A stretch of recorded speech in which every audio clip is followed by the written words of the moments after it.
Ou você contribui, ou some da minha vida. Meu filho Ricardo gritou isso para mim. Ele disse na frente de todos. A conversa da ceia de Natal morreu.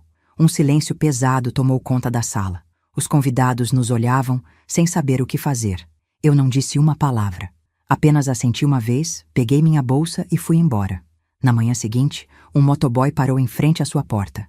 Quando Ricardo viu os documentos que ele trazia, seu sorriso arrogante desapareceu. Ele não fazia ideia do que estava por vir. Imagino o alívio no rosto dele quando fechei a porta, o sorriso cúmplice que trocou com Beatriz, sua esposa. Eles devem ter pensado que a batalha estava ganha. A velha finalmente tinha sido colocada em seu lugar. Enquanto eu dirigia pelas ruas iluminadas com luzes de Natal, a cidade parecia um borrão. Não havia lágrimas em meus olhos.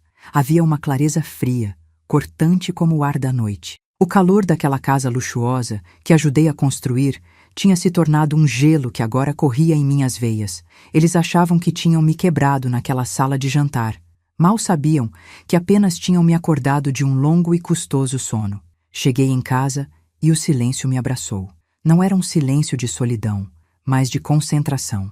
Sentei-me em minha poltrona, a mesma onde Roberto, meu falecido marido, costumava ler. A crueldade de Ricardo não foi um impulso. Foi um ato planejado, uma performance para me humilhar e me isolar. Lembrei-me da conversa que ouvi por acaso, semanas antes, sobre papéis e interdição. Diga-me de qual cidade você escuta. Se quiser ouvir mais histórias como a minha, inscreva-se. Eles não estavam apenas sendo ingratos. Estavam conspirando para tomar tudo o que eu tinha. Eles achavam que eu era uma peça fraca no tabuleiro deles, mas esqueceram que fui eu quem desenhou o tabuleiro. Levantei-me com um propósito. Caminhei até meu escritório, onde os projetos de uma vida inteira estavam guardados. Girei o segredo do pequeno cofre escondido atrás de um painel de madeira. O mecanismo rangeu suavemente. Lá dentro, não havia joias ou grandes quantias de dinheiro. Havia pastas, documentos, contratos que eu mesma redigi com meu advogado anos atrás. As plantas da estrutura financeira que eu construí ao redor da vida deles. Uma estrutura que eles nunca se deram ao trabalho de entender. Roberto sempre dizia, cada linha tem um propósito, trace-as com cuidado. Eu peguei o telefone. Disquei um número que sabia de cor. Era a hora de ativar cada linha daquele projeto. Você deve estar se perguntando como um filho pode fazer isso com a própria mãe. Deixe-me dizer uma coisa. Isso não aconteceu da noite para o dia.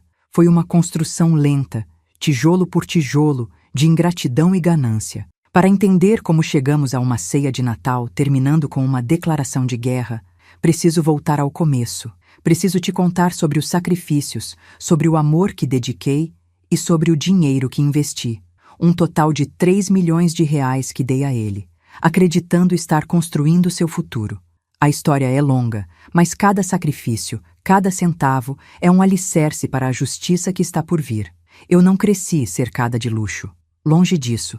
Meus pais eram pessoas simples, de uma cidade pequena onde o trabalho começava antes do sol nascer e só terminava quando o corpo não aguentava mais. A casa onde cresci não tinha projetos arquitetônicos nem acabamentos sofisticados. Tinha paredes fortes, um teto que não gotejava e um alicerce de dignidade que nunca rachou. Meu pai, um carpinteiro, me ensinou que a força de qualquer estrutura não está no que se vê, mas naquilo que a sustenta por baixo. Minha mãe, com suas mãos calejadas de tanto costurar, me ensinou que a paciência para alinhavar um tecido é a mesma que se precisa para construir uma vida. Eles me deram a planta baixa do meu caráter. A vida nunca me deu nada de mão beijada. Desde cedo, eu sabia que se quisesse algo, teria que construir com minhas próprias mãos. Trabalhei em empregos que mal pagavam o aluguel, estudei à noite com os olhos ardendo de sono, e vi muitos dos meus sonhos serem adiados. Mas cada dificuldade era como um tijolo a mais na minha fundação.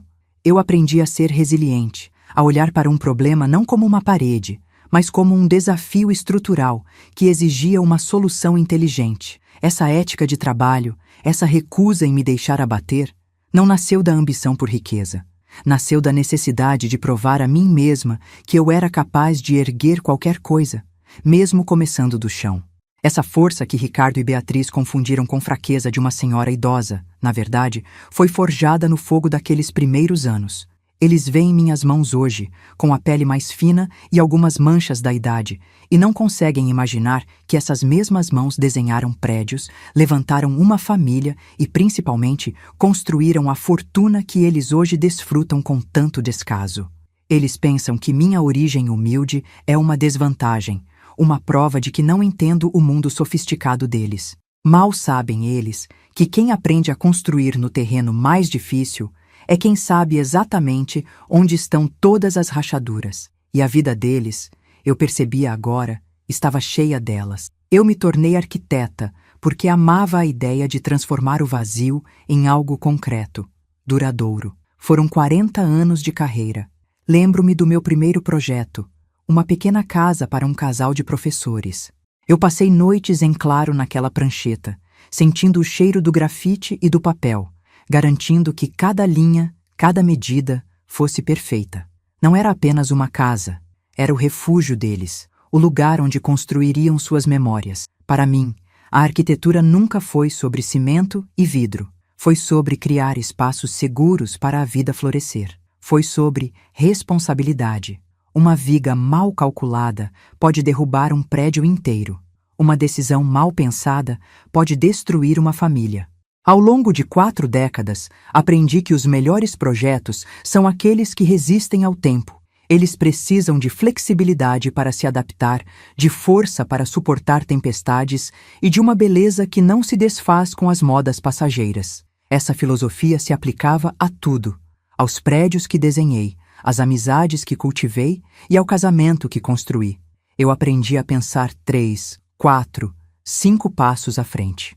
Prever onde a carga seria maior, onde o desgaste seria mais intenso e como reforçar esses pontos antes mesmo que a primeira fissura aparecesse. Eles achavam que eu estava vivendo no passado. Na verdade, eu estava apenas observando a estrutura que eles mesmos estavam enfraquecendo. Meus projetos ganharam prêmios, meu nome se tornou respeitado na área. Mas meu maior orgulho não era um edifício estampado na capa de uma revista. Era a certeza de que tudo o que eu havia construído era sólido, honesto. Era saber que as famílias que viviam nas casas que projetei estavam seguras. Essa dedicação total ao meu trabalho me deu a disciplina e a visão que eu precisaria mais tarde. Cada contrato revisado, cada cálculo estrutural, cada negociação com fornecedores afiou minha mente. Eu não era apenas uma artista, era uma estrategista, uma construtora. E, se necessário, eu também saberia como realizar uma demolição controlada. Conheci Roberto em uma exposição de arquitetura. Eu estava ao lado da maquete de um centro comunitário que eu havia projetado, e ele se aproximou, quieto, apenas observando. Ele ficou ali por uns 10 minutos, sem dizer nada. Você parece perdido olhando para essa maquete, eu disse, tentando quebrar o silêncio. Ele sorriu, um sorriso que parecia iluminar o lugar inteiro. Não estou perdido. Estou apenas admirando o trabalho de quem a fez. Cada linha tem um propósito, não é? Ele respondeu. Eu senti um arrepio. Vejo que entende de estruturas, comentei. Ele me olhou nos olhos. Entendo de coisas bem construídas.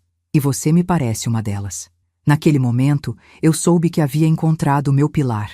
Nosso namoro foi uma construção. Não teve a pressa da paixão avassaladora, mas a solidez de 2 pessoas que se reconheciam. Roberto era engenheiro civil. Ele via o mundo em números e cálculos, eu em formas e espaços. Éramos diferentes, mas complementares. Ele me ensinou sobre a força invisível que sustenta as coisas, e eu lhe mostrei a beleza que pode existir na forma. Conversávamos por horas sobre tudo, sobre a curvatura perfeita de uma ponte, sobre a resistência do concreto, sobre os sonhos que tínhamos para o futuro. Com ele, eu não precisava fingir ser mais forte ou mais fraca. Eu podia simplesmente ser. Quando ele me pediu em casamento, não foi com um gesto grandioso. Estávamos sentados na varanda da minha pequena casa alugada, observando a chuva cair. Ele segurou minha mão e disse: Helena, eu quero construir minha vida com você. Quero que você seja o meu alicerce. Não houve hesitação. Dizer sim a Roberto foi a decisão mais fácil e mais certa de toda a minha vida. Ele não era apenas o homem que eu amava. Ele era meu parceiro, meu confidente, o engenheiro que entendia perfeitamente a arquiteta que havia em mim. Juntos, tínhamos a planta completa para uma vida inteira. Nossos primeiros anos foram de muito trabalho e poucos luxos, mas de uma felicidade imensa. Projetamos e construímos nossa própria casa, tijolo por tijolo. Cada parede erguida, cada janela instalada era uma celebração do nosso amor e da nossa parceria. Eu desenhava durante o dia, e ele chegava do trabalho e me ajudava a assentar os tijolos à noite. Nossas mãos ficavam sujas de cimento, mas nossos corações estavam limpos e cheios de esperança. Aquela casa não era apenas uma moradia. Era o primeiro grande projeto da nossa vida a dois, o símbolo material do que estávamos construindo. Então, Ricardo nasceu. E a casa, que antes parecia tão espaçosa, de repente se encheu de uma nova vida, de um novo propósito. Roberto era um pai maravilhoso, paciente e presente. Ele ensinou nosso filho a empinar pipa, a andar de bicicleta, a entender que a honestidade era o material mais resistente que existia. Nossas vidas giravam em torno daquele menino, dos seus sonhos, das suas necessidades. Todo o nosso esforço, todo o nosso trabalho era para garantir que ele tivesse as oportunidades que nós nunca tivemos. Queríamos que ele construísse uma vida ainda maior e mais bonita que a nossa. Lembro-me de um dia em especial, no meu aniversário de formatura. Estávamos no jardim da nossa casa, Ricardo correndo atrás da bola, e Roberto se aproximou com uma pequena caixa de veludo. Dentro havia uma linda caneta tinteiro de prata. Era pesada, elegante, perfeitamente balanceada. Para a melhor arquiteta que eu conheço, ele disse, para que você continue assinando os projetos mais importantes da sua vida. Eu a usei para assinar as plantas da nossa casa, os contratos dos meus maiores trabalhos e, mais tarde, os cheques para a educação do meu filho. Aquela caneta era um símbolo de tudo, do amor dele, do meu trabalho e dos nossos sonhos compartilhados. 10 anos atrás, o câncer levou Roberto de mim. Foi rápido, brutal. O silêncio que se instalou na casa era ensurdecedor. Cada canto me lembrava dele, do seu riso, da sua presença sólida e reconfortante. Por meses, eu me senti como um prédio após um terremoto, com a estrutura abalada, prestes a desmoronar. A dor era uma força física, algo que me pressionava o peito e me roubava o ar. Perder Roberto não foi perder um marido, foi perder uma parte da minha própria fundação. Eu tive que aprender a me manter de pé sozinha, em um terreno que, de repente, parecia instável e perigoso. Foi um conselho dele que me deu forças para continuar. Roberto costumava dizer: cada linha tem um propósito. Trace-as com cuidado, porque elas definem tanto o que você constrói quanto o que deixa de fora. Depois que ele se foi, eu me agarrei a essas palavras como se fossem a última planta que ele havia me deixado. Eu precisava continuar traçando linhas, construindo meu futuro, mesmo que sozinha.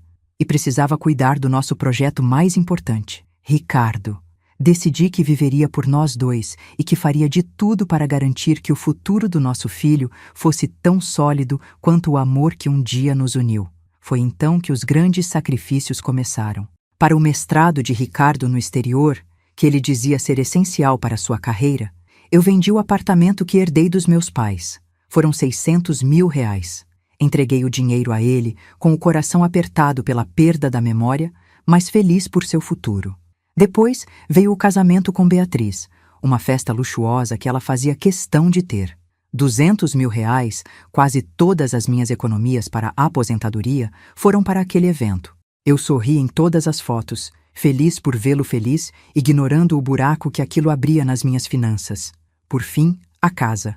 Eles encontraram a mansão dos sonhos, mas não podiam pagar. Eu usei o dinheiro de um fundo que Roberto e eu planejamos por décadas e paguei o valor total, R$1.800.000, e ainda investi R$400 mil para abrir a consultoria dele, um dinheiro que ele pensava ter vindo de um investidor anônimo. No total, foram mais de R$3 milhões.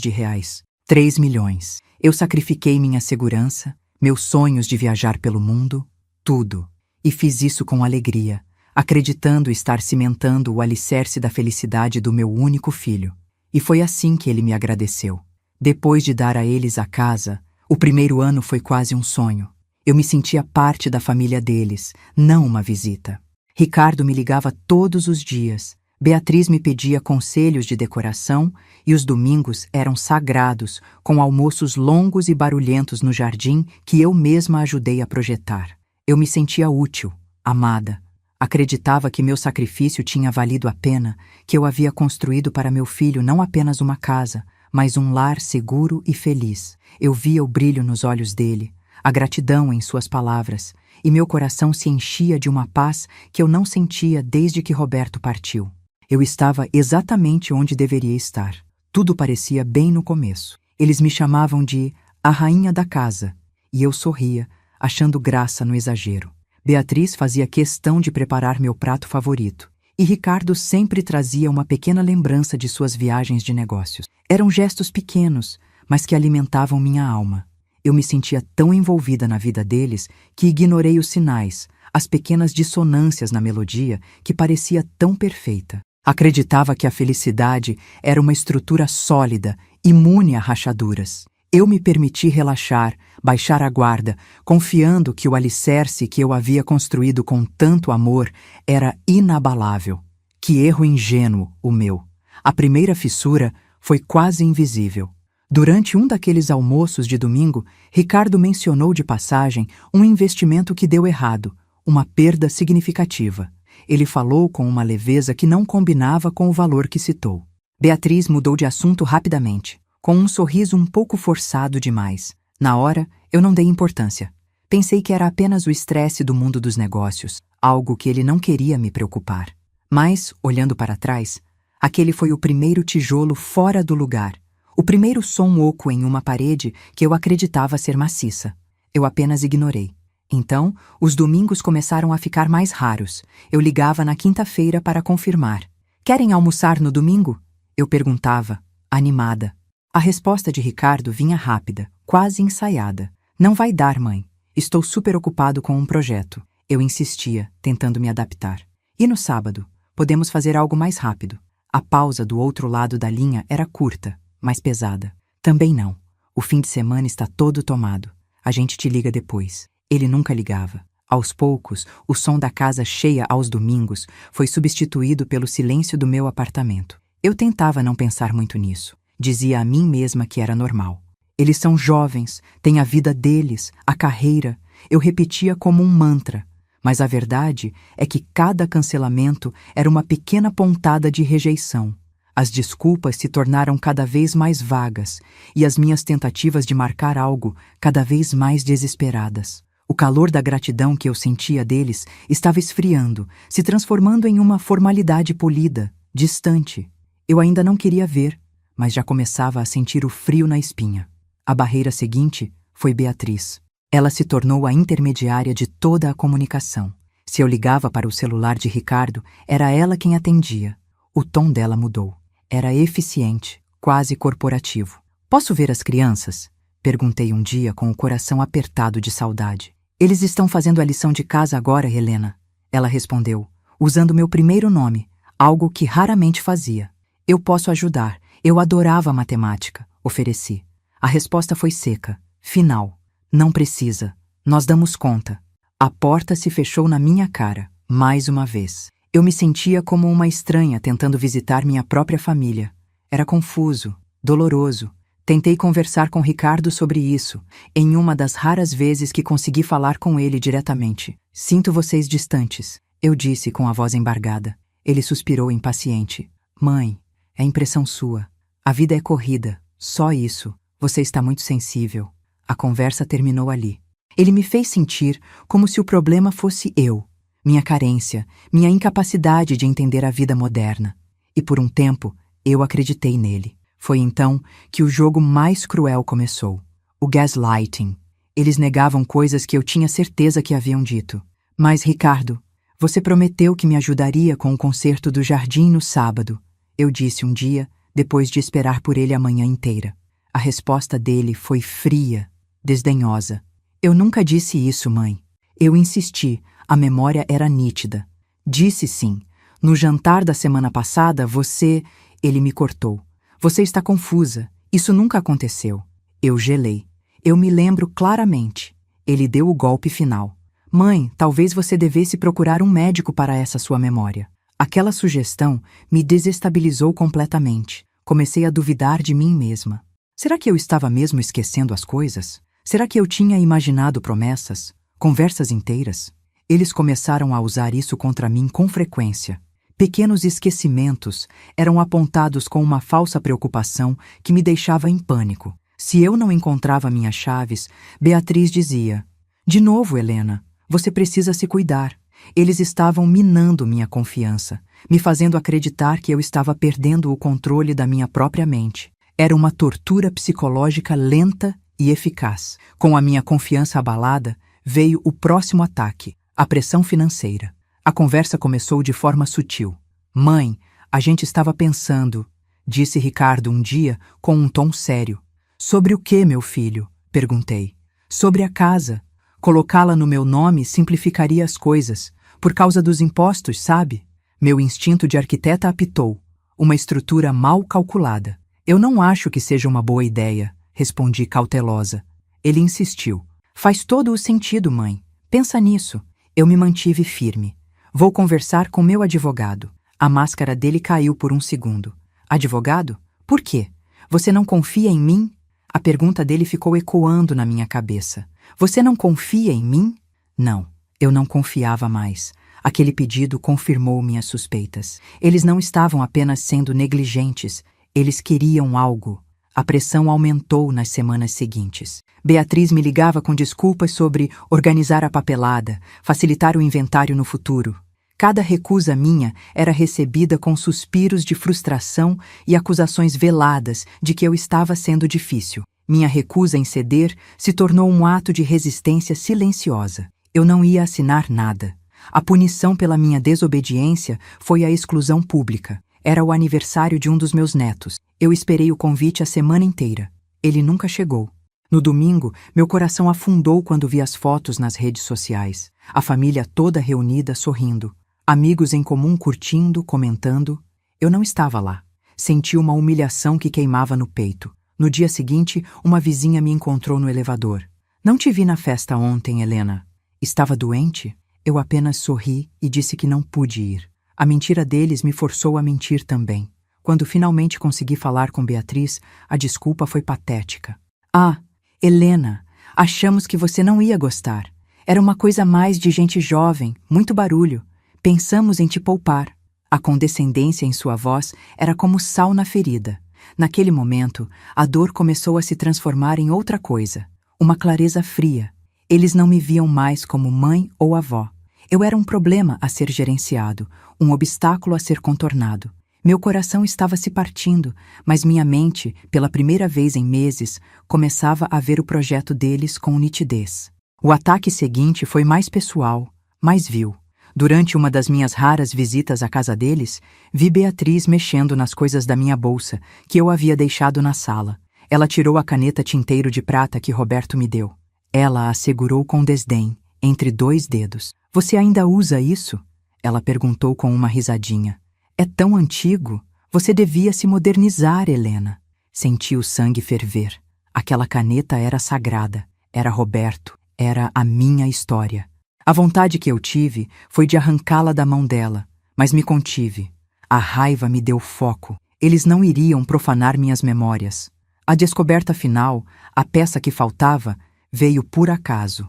Eu tinha uma consulta médica perto da casa deles e decidi passar para deixar um presente para meu neto. A porta estava entreaberta e eu entrei em silêncio para fazer uma surpresa. E então eu os ouvi conversando na sala. A voz de Beatriz era um sussurro venenoso. "Quando você vai fazer ela assinar os papéis da interdição? Com o histórico de esquecimentos dela, nenhum juiz vai duvidar." A resposta de Ricardo me atingiu como um soco. "Logo, na ceia de Natal, eu coloco ela no lugar dela. Vai se sentir tão sozinha que assina qualquer coisa." Eu recuei, sem fazer barulho. Saí da casa e caminhei até meu carro, com as mãos firmes no volante.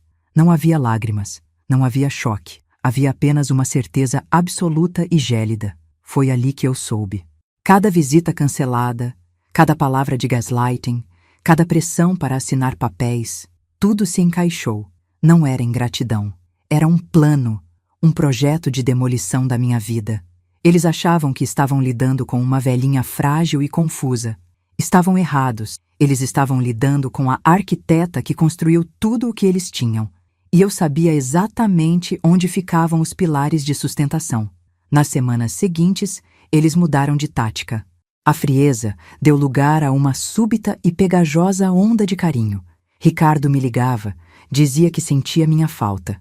Beatriz me convidou para um chá. Era a fase da falsa reconciliação. Mãe, me desculpe por estarmos tão distantes, disse Ricardo, com uma sinceridade que teria me enganado meses antes. Eu apenas sorri. Tudo bem, meu filho. Ele continuou. Nós queremos consertar as coisas. Eu o encarei. Como? Ele sorriu, o sorriso de um predador. Primeiro, você pode só assinar estes papéis de rotina para o contador? Eu olhei para os papéis que ele me estendeu. Vi as palavras procuração e administração de bens. A armadilha estava montada. Eu peguei os papéis e disse que precisava dos meus óculos de leitura, que estavam em casa. Eu os leria com calma e depois conversávamos. Ele pareceu satisfeito, certo de que a vitória estava próxima. E foi esse clima de falsa paz que nos levou àquela ceia de Natal. Ele acreditava que eu estava encurralada, pronta para ceder. Mal sabia ele que eu estava apenas esperando o momento certo para acionar a minha própria cláusula. E foi então que ele gritou aquelas palavras. Depois daquela ceia de Natal, o mundo não parou, mas o meu girou sobre um novo eixo. Eu não perdi tempo com luto ou raiva. A conversa que ouvi, as palavras interdição e esquecimentos, não eram apenas uma ameaça, eram a planta baixa do plano deles. Naquela mesma noite, em meu escritório, abri o cofre que eles nem sabiam que existia. Não procurei por joias ou dinheiro. Procurei por pastas, organizadas por data e projeto. Lá estava, a estrutura completa da vida que eu construí para eles, uma arquitetura financeira e legal que eles nunca se deram ao trabalho de entender.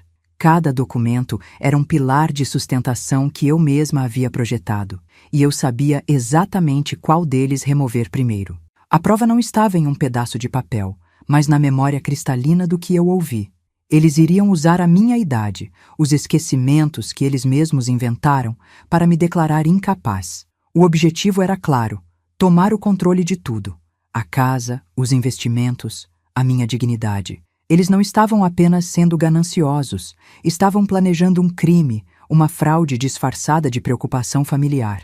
A crueldade do plano era sua precisão arquitetônica. Eles identificaram o que acreditavam ser meu ponto mais fraco, minha suposta fragilidade mental, e planejaram construir toda a sua estratégia sobre essa mentira.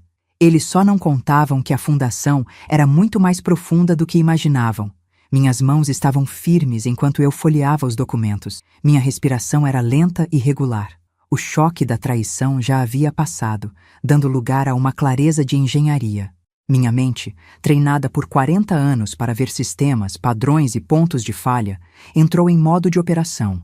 Não havia espaço para dor. Havia apenas o problema, a estrutura comprometida e a necessidade de uma solução. O projeto deles era falho, baseado em premissas falsas sobre mim. Eles me subestimaram. Acharam que eu era a estrutura a ser demolida, quando, na verdade, eu sempre fui a arquiteta. E agora eu faria o que sempre fiz: analisar o projeto e executar a próxima fase. Passei a noite inteira trabalhando. Fotografei cada documento relevante com meu celular, enviei cópias para um e-mail seguro e guardei os originais de volta no cofre. Cada contrato, cada escritura, cada extrato bancário. Eu estava montando meu próprio processo, construindo um caso tão sólido que nenhuma mentira conseguiria sequer arranhá-lo. Eles achavam que eu estava em casa, chorando, sentindo-me sozinha e derrotada, exatamente como planejaram. Mal sabiam que eu estava no meu elemento, na minha prancheta, desenhando a linha que separaria meu futuro do deles. Eles pensavam que eu era fraca. Estavam redondamente enganados. O jogo havia apenas começado.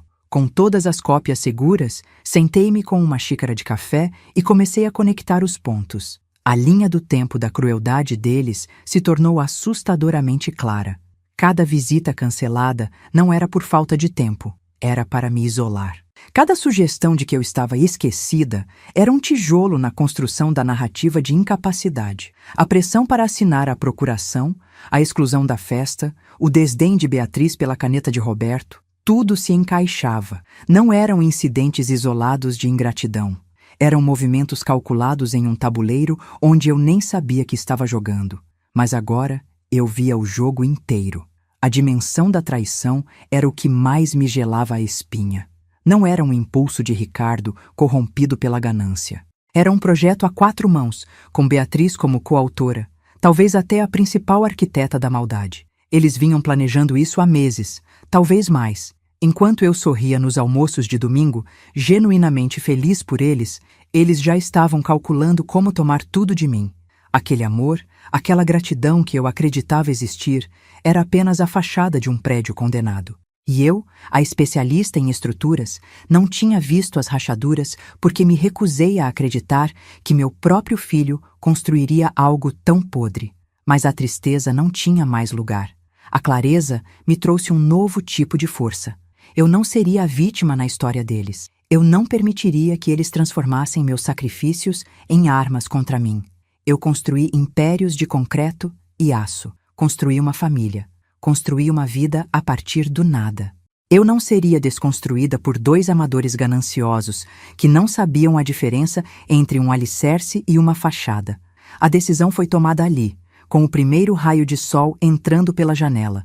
Eu não iria apenas me defender. Eu iria executar uma demolição controlada. Foi então que me lembrei do verdadeiro plano de segurança, aquele que Roberto e eu criamos anos atrás. Abri a última pasta, a que tinha a etiqueta Fundação HANR. Dentro, não havia apenas papéis. Havia a minha verdadeira vantagem oculta. Eu não precisei descobri-la, eu apenas precisei ativá-la. Era o projeto original, a estrutura mestra que sustentava tudo. Eles viviam em um cenário, acreditando ser donos do teatro, sem saber que eu controlava os bastidores, as luzes e o roteiro. Aquele era o momento de acionar os mecanismos que eles nem sabiam que existiam. Os documentos eram claros. A casa onde eles moravam, avaliada hoje em 8 milhões de reais, não era deles. Estava em um fundo fiduciário irrevogável em meu nome. Eles eram, legalmente, meus inquilinos, com um contrato simbólico que eu poderia revogar com um aviso de 30 dias. A próspera consultoria de Ricardo era uma subsidiária de uma holding de minha propriedade. Eu detinha 90% das ações. Ele não era o dono. Era um funcionário com o título de CEO. Eles nunca souberam porque, em sua arrogância, nunca perguntaram. Apenas aceitaram os presentes, sem ler as plantas. O poder mudou de mãos naquela madrugada. Ou melhor, eu finalmente decidi usar o poder que sempre tive. Eles não tinham a menor ideia do que eu possuía. A lembrança de Roberto veio à minha mente, não como uma dor, mas como um guia. Cada linha tem um propósito.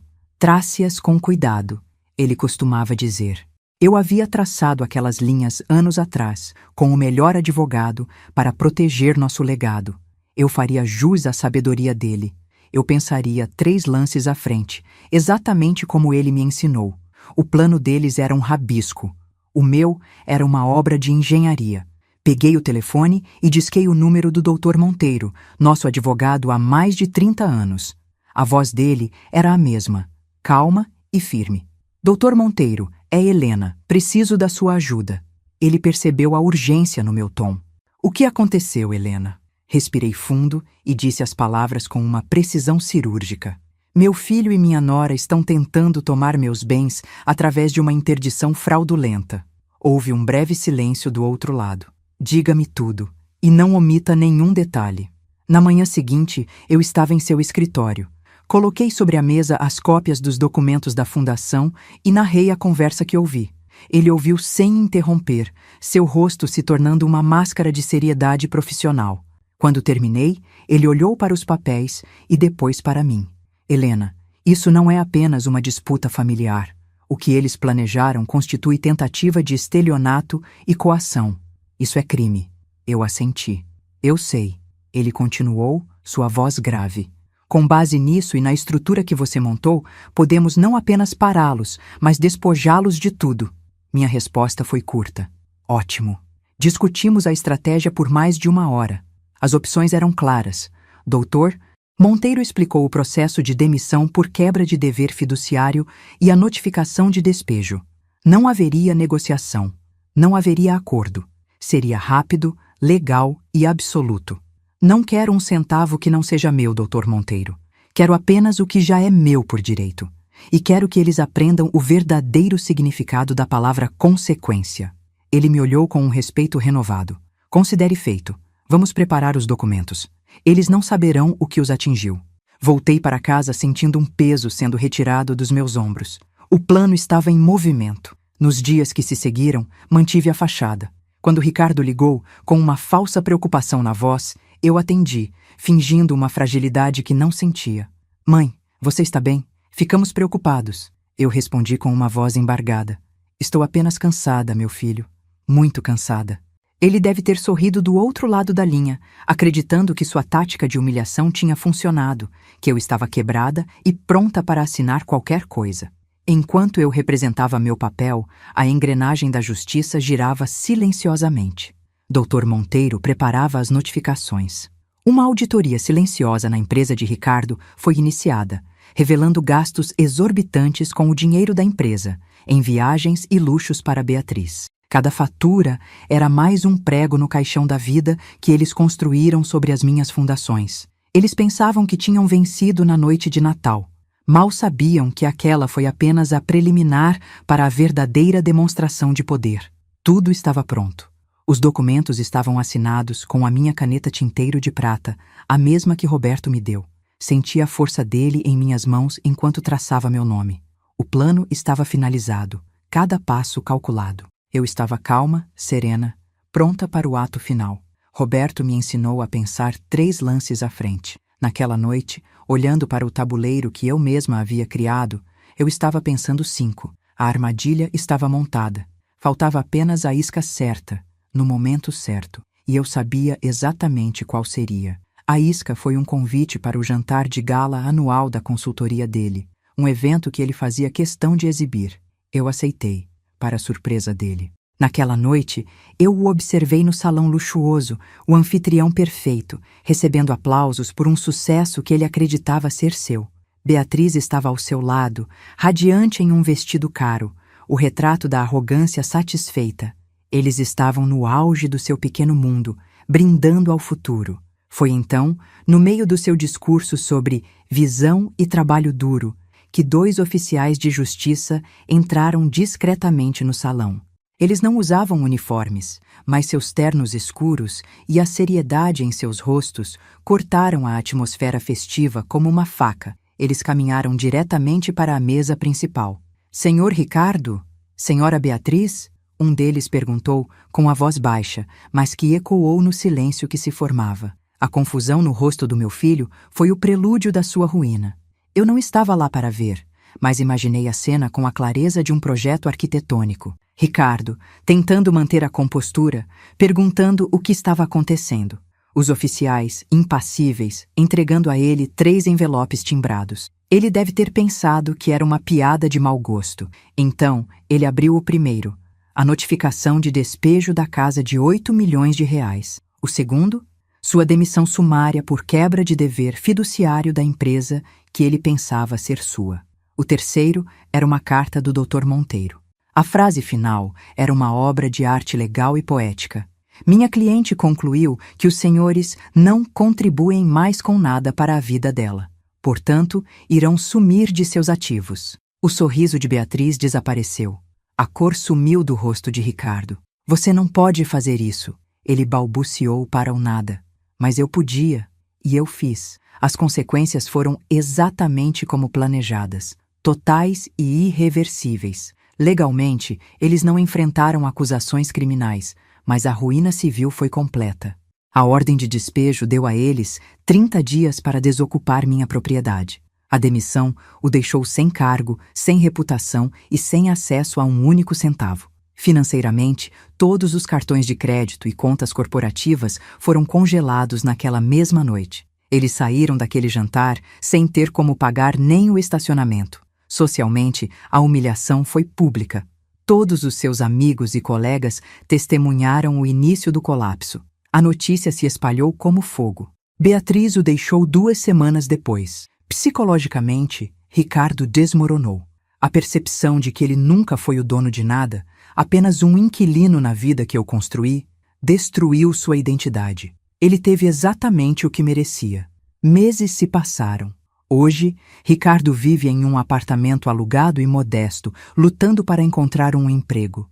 Sua reputação no mercado foi pulverizada. Beatriz desapareceu, buscando um novo alicerce para sua vida de luxos. Eu vendi aquela mansão fria e cheia de memórias ruins. Comprei uma cobertura menor, com um grande terraço onde cultivo minhas flores. É um espaço que projetei para mim, cheio de luz e silêncio. Sobre minha escrivaninha de madeira, a caneta tinteiro de prata que Roberto me deu descansa ao lado de uma cópia da decisão judicial que reafirmou minha posse sobre tudo. O brilho da prata não me lembra mais da dor da perda ou da ofensa de Beatriz. Ele agora reflete a luz do sol da manhã, um símbolo de justiça, força e da paz que eu mesma construí.